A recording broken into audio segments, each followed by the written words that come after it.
बिस्मिल्लाहिर्रहमानिर्रहीम। अस्सलाम वालेकुम एवरीवन, मैं हूं आपका मेज़बान मोहम्मद उसामा खालिद।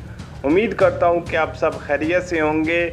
कुर्रुश उस्मान की एपिसोड नंबर 1 रिलीज़ हो चुकी है और दूसरी एपिसोड का पहला ट्रेलर भी आ चुका है, लेकिन एपिसोड तो बहुत कमाल थी। सबसे पहले तो आप ये बताएं कि आपको नए कैरेक्टर्स कैसे लगे, ख़ास तौर पे जो तेगफुर वसीलस का जो उनका किरदार है वो कैसा लगा, जो कि अभी तक बिल्कुल खामोश किस्म का किरदार है, और जो उन्होंने ख़ास तौर पे जो नए जो बाशी बजूक ऐड किए हैं जो कि बिल्कुल किसी भी लीडर के बगैर हैं, उस तरह के करैक्टर्स हैं उनको। और हाँ, जब उनके पास जाता है तो वो तीन स्पेशली उनके जो मेन 3 ही करैक्टर्स हैं, जिनमें जो एक करैक्टर है वो ऑलरेडी वो जो है महमद के साथ राब्ते में है, तो वो उनको मालूमात बेच रहा होता है। इस तरह से चीज़ें चल रही होती हैं। जैर कुताई को दिखाया जाता है। जैर कुताई की बात करें तो हालांकि तो पोस्टर में तो अच्छा दिखाया जाता है, आगे चल के जाहिर सी बात है जब वापस आएंगे तो ठीक हो ही जाएंगे, लेकिन अभी तो उनकी हालत काफ़ी ख़राब दिखाई जा रही है। यूनुस एमरे की एंट्री भी होती है, लेकिन यूनुस एमरे अपनी शनाख्त फ़िलहाल छुपाए बैठे हैं और उनको अपनी मतलब कि उस्मान बे को भी ये मालूम नहीं है कि ये दरवेश यूनुस एमरे है या कोई और है। इसके बाद अगर बाला खातून की बात करें तो वो अलग तौर पर बीमार दिखाई जाती हैं और उनको ऐसा मर्ज दिखाया जाता है जो अभी तक तो लाइलाज लग रहा है, लेकिन इसमें टेंशन की कोई बात नहीं है क्योंकि अलाउद्दीन जो है वो इसका कोई ना कोई हल निकाल लेंगे और 2-3 एपिसोड तक बाला खातून को ये ठीक कर देंगे। Herkes bir taraf iken tarafsız kalan her taraf olur.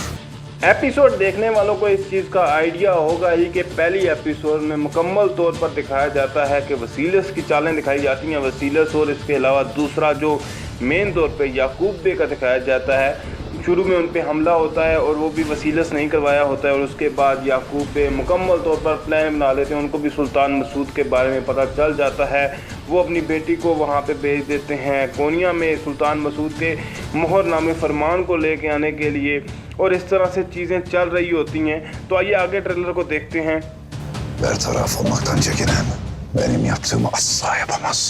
तो अगर मैं आप ये यहाँ पे ये चीज़ें बोल के देख के ये बोलूँ कि कुर्रुश उस्मान में अब उस्मान बे और याकूब बे का बहुत बड़ा क्लैश होने वाला है, तो इसमें कोई भी झूठ नहीं है क्योंकि बाकी ही क्लैश होने वाला है। और हिस्ट्री में भी आप कहीं पे भी निकाल के देख लें, क्योंकि जब सल्जूक सल्तनत ख़त्म हुई थी तो नई सल्तनत के क़याम के जो 2 सबसे बड़े कंटेंडर्स थे उनमें एक याकूब बे आते हैं। और यहाँ पर मैं ये चीज़ भी ऐड करना चाहूँगा कि याकूब बे और उस्मान बे, ये नहीं है कि याकूब बे की जो सरदारी है वो उस्मान बे के बाद बनी थी। याकूब बे उस्मान बे की बेलिक जो बनी थी वो 1302 में बनी थी, हालांकि याकूब बे की सरदारी 1300 से ही क़याम में आ गई थी, और इसलिए इस तरह का दिखाया जा रहा है। ये कुछ फेक एलिमेंट्स नहीं है कि उन्होंने वैसे ही एक हाइप क्रिएट करने के लिए याकूब बे को दिखा दिया है, ये हकीकत है। और 1429 तक दरमियान जो है बेलिक कायम रही है। Bu altın gayrı benimdir. तो दूसरा सवाल आता है, क्योंकि अब ज़ाहिरी सी बात है जहाँ पे याकूब बे और उस्मान बे आपस में ख़िलाफ़ नज़र आ रहे हैं, तो वहीं पे महमद और ओरहान का भी दिखाया जाएगा। महमद भी काफ़ी मतलब वो इस तरह से दिखाया जा रहा है, महमद पूरी कोशिश कर रहे हैं कि वो मुकम्मल तौर पर ओरहान को इस चीज़ का सबूत दें कि हम लोग ज़्यादा इनसे मतलब कि हमारी सरदारी इनसे ज़्यादा बड़ी है और हम जो चीज़ हासिल करना चाहें कर सकते हैं, चाहे वो एक लड़की हो, चाहे खाना हो, चाहे कुछ भी हो, चाहे सल्तनत हो। तो ये चीज़ें वो ओरहान को ज़ाहिर करने की कोशिश कर रहे हैं और ये दिखाने की कोशिश कर रहे हैं कि हम आपसे रुतबे में बड़े हैं। Birbirlerine düşmeleri an meselesi. अब जहाँ पे जो महमद और ओरहान जो हैं वो लड़ते हुए नज़र आते हैं, और कुर्रुश उस्मान में उस्मान बे और याकूब बे का भी इख्तलाफ अब दिखाया जा रहा है। वहीं पे एक आपको मैं कहूँगा खामोश अभी तक विलन जो है वो दिखाया जा रहा है, जो कि वसीलस। आप इस एपिसोड में मुकम्मल तौर पर देखें कि उसने की मुख्तलिफ़ किस्म के 2-3 उसके सीन दिखाए गए, लेकिन वो खामोशी से फ़िलहाल अपनी चालें चल रहा है। ना ही अभी वो उस्मान बे के सामने आया है, ना ही अभी वो याकूब बे के सामने आया है। उस्मान बे को ख़ुद उसने मकतूब भी दिया, जहर भी सुल्तान मसूद को दिया और बहुत सारी चीज़ों में मुलव्वस था, लेकिन अभी तक वो किसी तरह से सामने नहीं आया। खामोशी से अपनी चालें सब की सब चल रहा है। तो जैसा कि आपको मालूम है कि बाशी बजूक के साथ जब ओरहान ने हमला किया था उस काफ़िले पे बाज़ंतीनियों के, तो वहाँ से होला फिर अभी निकल आई थी। तो जब उन्होंने उनको कहा कि ये आप इसको नहीं ले सकते या इसको छू भी नहीं सकते, तो उन्होंने कहा कि आप पैसे ले आए और होलोफिरा को ले जाएं। लेकिन जब वो पैसे लेके आया तो महमद भी उससे पहले ही ज़्यादा पैसे देकर होलोफिरा को ले लिया। अब महमद का फ़िलहाल के लिए मकसद यही है कि वो इस लड़की को हासिल करके वो ये दिखाना चाहता है कि हमारी ताकत हर चीज़ पे है और हम जो है वो कोई भी चीज़ लेना चाहें तो ले सकते हैं। लेकिन ओरहान इस चीज़ को बर्दाश्त बिल्कुल भी नहीं करने वाला। Türkler birbirlerinin kanlarını akıtırken biz Roma'nın topraklarını onlardan geri alacağız. तो इन सीन्स में 2 से 3 चीज़ें दिखाई जा रही हैं। एक तो अलाउद्दीन जो है वो कोनिया से वापस आते हुए नज़र आ रहे हैं। दूसरी तरफ महमद और ओरहान के दरमियान गर्मा गर्मी दिखाई जा रही है, क्योंकि उनके दरमियान अब इस तरह के मुकालमात होंगे जिससे सीन में मतलब जान पैदा होगी। वो भी देखते हैं अगली एपिसोड में उसका क्या हाल निकलता है। लेकिन दूसरी जानब दिखाया जा रहा है कि जो वसीलस है वो मुकम्मल तौर पर अब अगले एपिसोड में दोबारा कह रहा है कि जब ये तुर्क आपस में लड़ रहे होंगे, यानी कि गर्मियान और उस्मान बे दोनों आपस में लड़ेंगे, तो ये हम फ़ायदा उठाएंगे और किलों को फतह कर लेंगे वापस। Hazine haritası hala medreseldedir.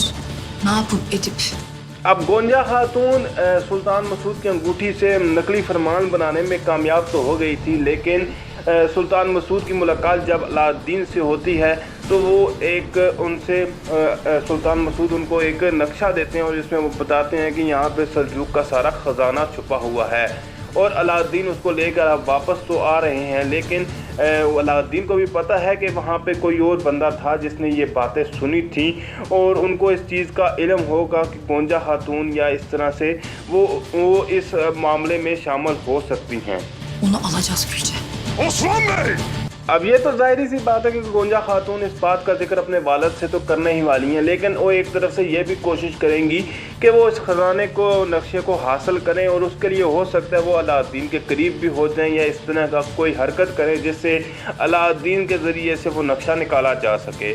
तो दूसरी तरफ अगर देखा जाए तो जो याकूब बे हैं वो काफ़ी गुस्से में उस्मान बे के साथ कोई बातचीत कर रहे हैं और असल में इसकी वजह ये है क्योंकि याकूब बे चाहेंगे कि उस्मान बे उनके नीचे आ जाएं और उनको सुल्तान के तौर पर कबूल करें, और उस वक़्त में तमाम सरदार यही चाहते थे।